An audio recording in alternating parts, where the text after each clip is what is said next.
Welcome to How to Start and Sustain Healthy Online Small Groups.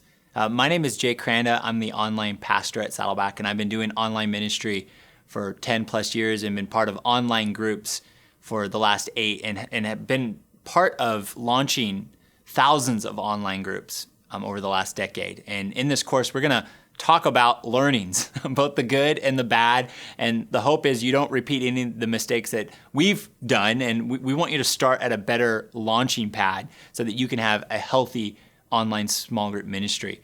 Small groups have come a long way online. When we first started, this is actually before I was engaged, we were using a tool called TalkBox. It was very different.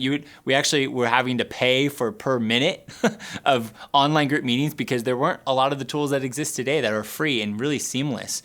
And you think about how much the technology has evolved over the last 5 years. You know, we're all Zooming. My 3-year-old did a Zoom call last month. And so people are feeling more comfortable online. And that means you have the benefit of having an online ministry that people actually want to engage on. And you can have online small groups in a very healthy way.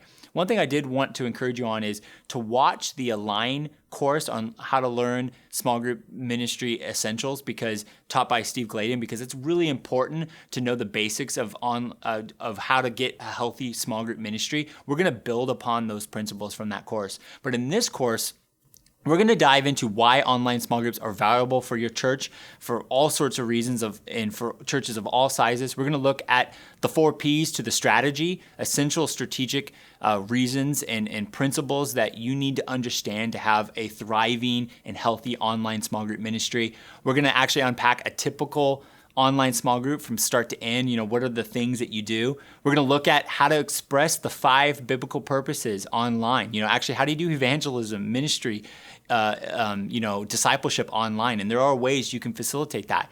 And then we're going to end with a copy and paste strategy for you to launch online small groups at your church. Online small groups are so powerful. I think about the story of Connie. Connie was somebody that was looking for Christ and looking for a church, and she found our online ministry, and she actually joined an online small group, and she joined Cynthia's online small group, and she was part of that. And what happened was, over the course of a year, as she started to engage in that online small group, experience community and all the things that a local small group ministry can do, online can do as well, she actually ended up starting a small group in her home in Florida. You know, again, on the other side of the country to where our church is physically located. And she actually ended up starting a service in her home, which is really cool. But thinking through Connie, I want your church to have that same type of experience by having a Connie who engages online and starts something locally. And it's possible, and we're going to cover that in this course. So let's get going. But before that, I have one question for you. I want you to comment below in the discussion, because this is what we're going to do. We're going to have some feedback, and we're going to learn together.